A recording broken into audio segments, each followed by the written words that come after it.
आज हम पढ़ेंगे class 12 physics electric charge and field chapter 1।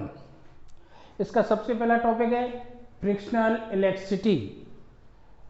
Frictional electricity friction हम 11th में पढ़ के आए।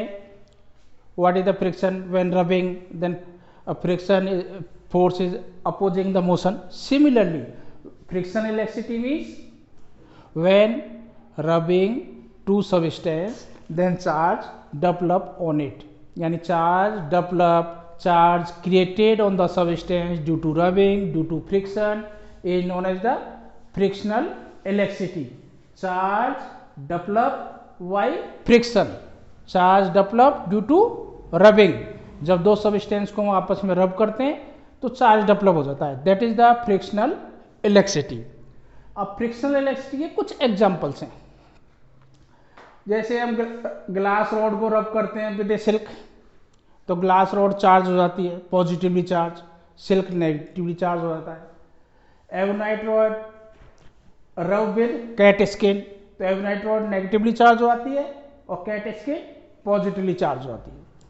Similarly combing dryer, plastic com with combing dryer with plastic com, तो ड्रायर्स पॉजिटिवली चार्ज हो जाते हैं एंड कॉम नेगेटिवली चार्ज हो जाता है।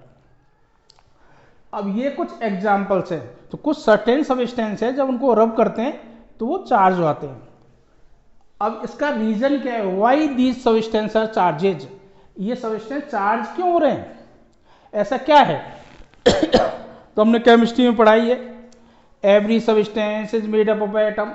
एटम के अंदर सब पार्टिकल्स होते हैं, electron, proton, neutron. Electron revolve करते हैं अराउंड द न्यूक्लियस।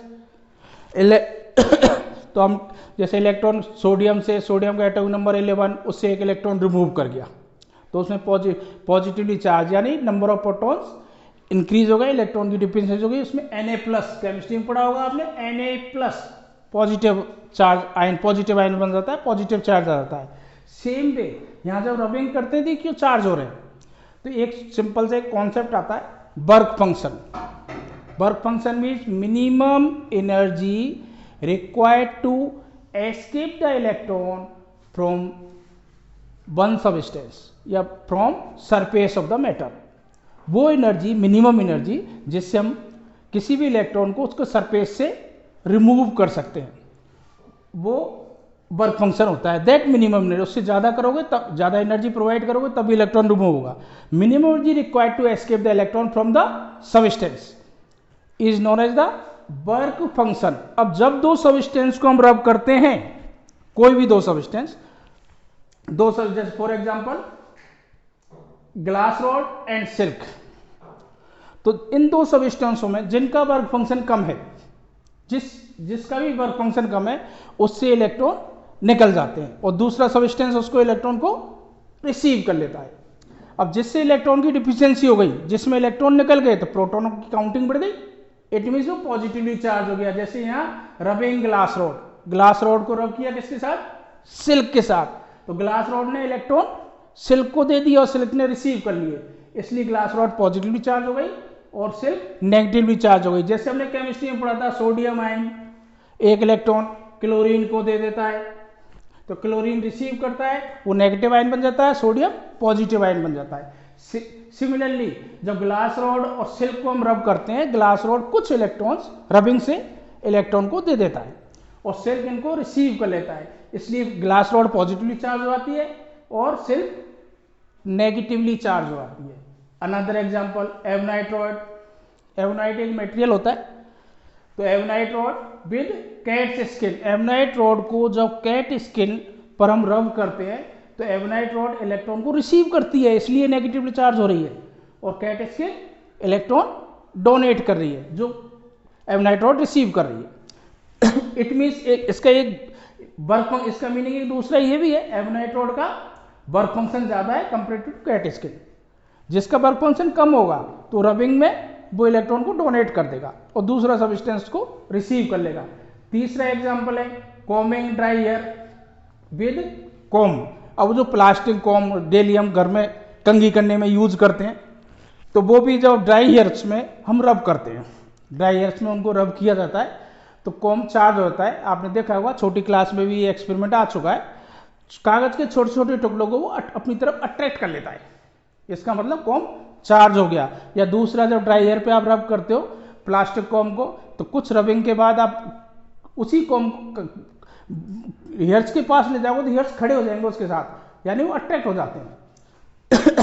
और भी एग्जाम्पल है, जैसे बर्थडे पार्टी पे छोटे छोटे बच्चों को देखा होगा, सिर में बैलून को रगड़ते हैं, दीवार पर चिपका देते हैं, वो स्टिक कर जाता है क्योंकि वो चार्ज हो गया ड्यू टू रबिंग। अब इसका मेन चार्जिंग का मेन का कॉज जो है that is the work function. Work function means energy. Electron को ट्रांसफर होने के लिए समथिंग एनर्जी चाहिए, तो वो एनर्जी वर्क फंक्शन है। जब दो सबस्टेंस को रब करते हैं, रब करते रहे, बहुत सारे सबस्टेंस है जिनको रब करो लेकिन वो इलेक्ट्रीफाइड और चार्ज नहीं होंगे क्योंकि उनके वर्क फंक्शन इतना कम नहीं, इतना ज़्यादा है, तो रबिंग से उनको इलेक्ट्रॉन्स को एनर्जी नहीं मिल पाती, तो वो इलेक्ट्रॉन ट्रांसफर नहीं हो पाता। कुछ पेयर्स हैं जिनको हम रब करते हैं तो वो इलेक्ट्रीफाइड हो जाते हैं। जब हम बेसिकली जब हम रब करते हैं तो अकॉर्डिंग टू विच हम वर्क कर रहे हैं, वर्क स्टोर्ड एज एनर्जी, वो वर्क एनर्जी में स्टोर्ड हो रहा है। अब वो एनर्जी इलेक्ट्रॉन के वर्क फंक्शन के इक्वल हो गई किसी भी सबस्टेंस के, तो वो इलेक्ट्रॉन रिमूव कर गया, तो वो इलेक्ट्रॉन रिमूव कर जाएगा और वो सबस्टेंस पॉजिटिवली चार्ज हो जाएगा। सिमिलरली दूसरा सबस्टेंस, एक सबस्टेंस ने इलेक्ट्रॉन रिमूव किए, अब दो जिस सबस्टेंस को हम रब कर रहे हैं उसमें एक का वर्क फंक्शन कम, दूसरे का वर्क फंक्शन ज़्यादा है। जिसका वर्क फंक्शन ज़्यादा है वो इलेक्ट्रॉन रिसीव कर लेगा। जैसे ग्लास रॉड ने रबिंग की सिल्क पर, तो ग्लास रॉड का वर्क फंक्शन कम है तो इलेक्ट्रॉन रिमूव कर देता है और सिल्क रिसीव कर लेता है, इसलिए ग्लास रॉड पॉजिटिवली चार्ज हो जाती है और सिल्क नेगेटिवली चार्ज हो जाती है। तो इंपॉर्टेंट रोल इसमें यही है, चार्ज डेवलप क्यों हो रहा है किसी सबस्टेंस पे, बेसिक कॉज है transfer of the electron. Basic cause है transfer of electron. This is the basic cause of the electrified of the substance. तो ये आपको फिर से एक बार समझ लीजिए, work function minimum energy required to escape the electron, यानी किसी भी सबस्टेंस से इलेक्ट्रॉन को बाहर निकालने के लिए जितनी मिनिमम एनर्जी चाहिए that is the work function. जब हम रब करते हैं तो वो वर्क डन, जो हम वर्क करते हैं that work done stored as energy, और वो एनर्जी जब वर्क फंक्शन के इक्वल हो जाती है तो इलेक्ट्रॉन रिमूव कर जाते हैं और सबस्टेंस चार्ज हो जाते हैं। ये बेसिक कॉज है, दो सबस्टेंस को रब करते हैं तो वो चार्ज क्यों हो रहे हैं, उसका बेसिक रीजन है। अब जो चार्ज है, there are two kind of electric charge है, छोटी क्लास में भी आप इसको पढ़ के आए हो। इलेक्ट्रिक चार्ज टू काइंड है, पॉजिटिवली चार्ज और नेगेटिवली चार्ज। पॉजिटिव चार्ज अभी जैसे बताया था, पॉजिटिव चार्ज वो सबस्टेंस होंगे जो इलेक्ट्रॉन को डोनेट कर देगा, छोड़ देगा, रिलीज कर देगा। सिमिलरली नेगेटिव चार्ज जो इलेक्ट्रॉन को रिसीव कर लेगा वो नेगेटिवली चार्ज होगा। चार्ज आपका SI unit of charge is coulomb, जिसको हम डिनोट करते हैं कैपिटल सी से। चार्ज ऑफ इलेक्ट्रॉन ये आपका बेसिक है 1.6 into 10⁻⁹ this is the charge of electron 1.6 into 10⁻⁹ coulomb. लेकिन ध्यान रखना है इलेक्ट्रॉन का चार्ज ऑलवेज नेगेटिव चार्ज है। इलेक्ट्रॉन का चार्ज कितना होता है, नेगेटिव। सिमिलरली चार्ज प्रोटॉन का होता है, charge of proton is equal to 1.6 into 10⁻⁹ coulomb. इतना ही चार्ज प्रोटॉन का होता है, but it is the positively charge. Proton positively charge particle है, इलेक्ट्रॉन नेगेटिवली चार्ज पार्टिकल है। तो ये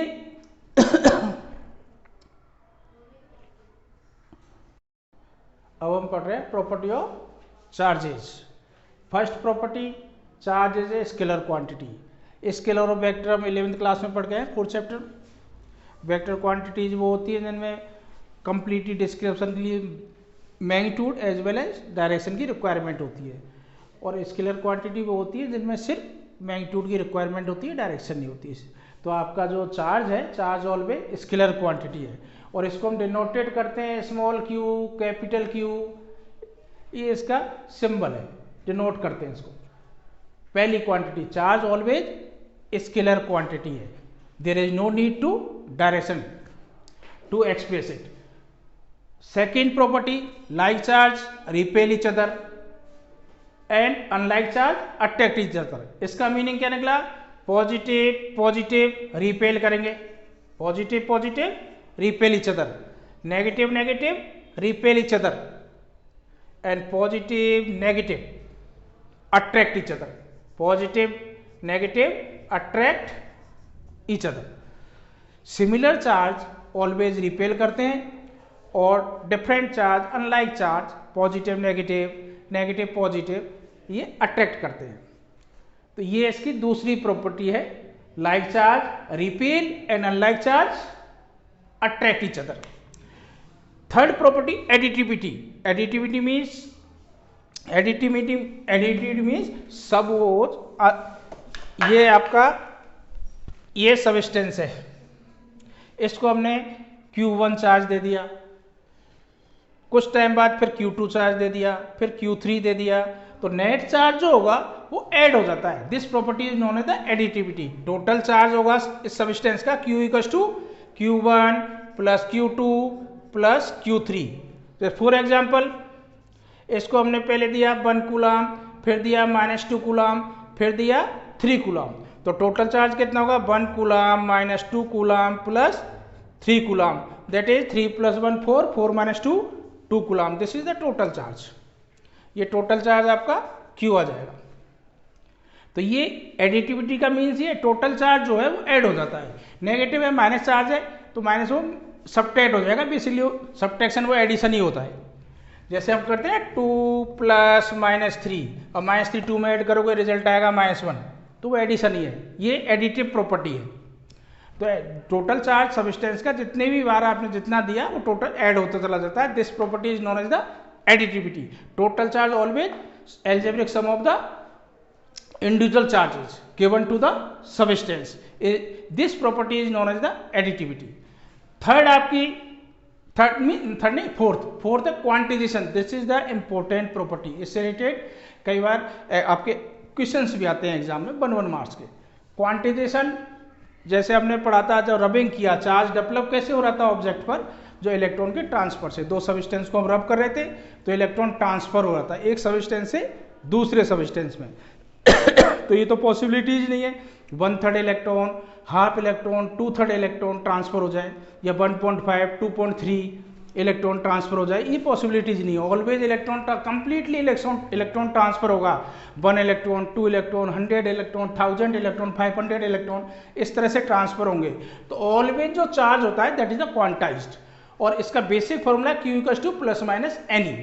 अब क्वांटिजेशन का मीनिंग क्या है? चार्ज का जो चार्ज किसी भी सबस्टेंस का जो चार्ज होगा वो पैकेट्स की फॉर्म में होगा। स्मॉलेस्ट पैकेट जो होता है that is the charge of electron, और वो स्मॉलेस्ट पैकेट को हम बोलेंगे charge of electron, that is the quanta of charge.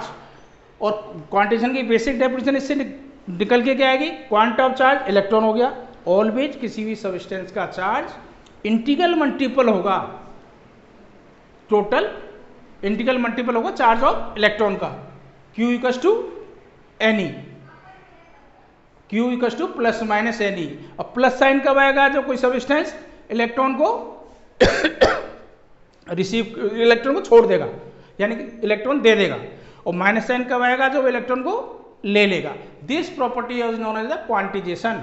यानी ऑलवेज जो चार्ज होगा, किसी भी सबस्टेंस का चार्ज होगा, वो Q इक्वल्स टू NE, यानी इलेक्ट्रॉन के चार्ज का इंटीग्रल मल्टीपल होगा। चार्ज ऑफ इलेक्ट्रॉन तो हमने पहले पढ़ ही लिया है। चार्ज ऑफ इलेक्ट्रॉन होता है 1.6 × 10⁻19 कूलम, ये चार्ज ऑफ इलेक्ट्रॉन। ऑलवेज इसका इंटीग्रल मल्टीपल होगा। नेक्स्ट प्रॉपर्टी आपकी fifth, conservation of charge. Conservation of charge. अब कंजर्वेशन ऑफ एनर्जी हमने छोटी क्लासेस से पढ़ते आ रहे हैं। Energy neither be created nor be destroy, it can be changed one form to another form. Similarly, conservation of charge means charge neither be created nor be destroyed. It can be transferred from one substance to another substance.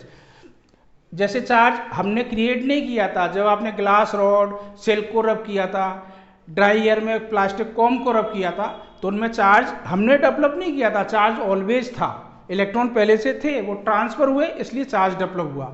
तो conservation of charge क्या है? Charge neither be created nor be destroy, it can be transfer from one substance to another substance.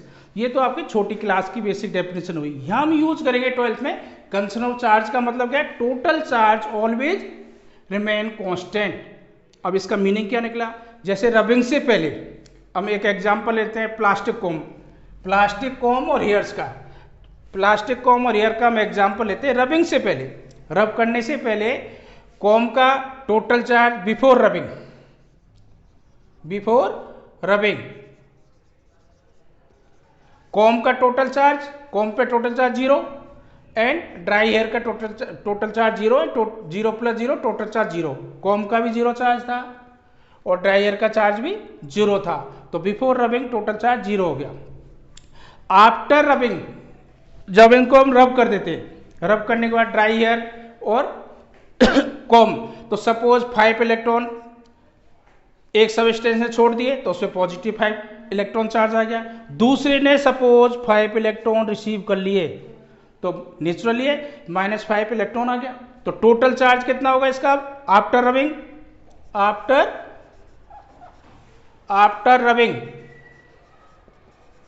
Rubbing total charge होगा 5p - 5p = 0। जितना पहले charge था 0 उतना ही बाद में चार्ज है, यानी चार्ज ऑलवेज रिमेन कांस्टेंट। इसमें एक टर्म आती है आइसोलेटेड सिस्टम, यानी total charge always in isolated system remain constant. Isolated system का मतलब है, जैसे हम एग्जांपल ही लें, हमने ड्राई हेयर और कॉम की बात की, ड्राई हेयर और कॉम को हमने रब किया तो इलेक्ट्रॉन ट्रांसफर हुए one substance to another substance. अब सपोज इलेक्ट्रॉन शर्ट पे आके गिर गए तो फिर हेयर और कॉम दोनों वो आइसोलेटेड सिस्टम नहीं रहेंगे, तो शर्ट को भी आपको इंक्लूड करना पड़ेगा जब वो आइसोलेटेड सिस्टम बनेगा। तो आइसोलेटेड सिस्टम का मतलब एक्सटर्नल कुछ नहीं, इलेक्ट्रॉन जो ट्रांसफर हुए इन दो पूरे सिस्टम में ही हुए, जो गिविंग और टेक हुआ है, जो लेना और देना इलेक्ट्रॉन्स का हुआ है वो दोनों इनमें ही हुआ है। तो ऑलवेज कंजर्वेशन ऑफ चार्ज का मतलब total charge always remain constant, total charge always constant रहता है। वो आपकी इसकी बेसिक प्रॉपर्टीज है। अब इस बेसिक प्रॉपर्टीज में कुछ छोटे छोटे क्वेश्चंस हैं, जैसे रिपल्सन का भी थोड़े आपके एनसीईआरटी में दे रखे एग्जांपल्स डायग्राम। जैसे सपोज ये पॉजिटिव रॉड है तो बेसिक कॉन्सेप्ट तो कुछ नहीं है इनमें, ये पॉजिटिव रॉड से ये किसी थ्रेड से आपने इंसुलेटेड थ्रेड से यहाँ लटका रखिए, दूसरी पॉजिटिव रॉड को इसके पास लेके आओगे, क्या होगा, इनमें रिपल्सन होगा, लाइक चार्ज है, तो इसकी एप्लीकेशन है वो like charge repel each other. अगर इसी के पास आप पॉजिटिव रॉड के पास सपोज नेगेटिव को लेके आ जाते हो, नेगेटिव रॉड को, तो ये अट्रैक्ट हो जाएंगी। इस तरह के कुछ एग्जाम्पल ऐसे भी दे रखें, ये एक बॉल है पॉजिटिवली चार्ज, ये दूसरी पॉजिटिवली चार्ज, ये रिपेल होंगी, repel each other, repel. Similarly ये नेगेटिव और ये पॉजिटिव, तो ये क्या हो जाएगा, अट्रैक्ट ईच अदर, ये एक दूसरे को अट्रैक्ट करेंगे। तो ये तो इसकी property like charge repel, unlike charge attract each other. अब इसके बाद कुछ इसके बेसिक 1 मार्क्स के क्वेश्चन है, और एक अगला टॉपिक है इलेक्ट्रोस्टैटिक इंडक्शन, वो मैं आपको नेक्स्ट में बताऊंगा, बाद में बताऊंगा।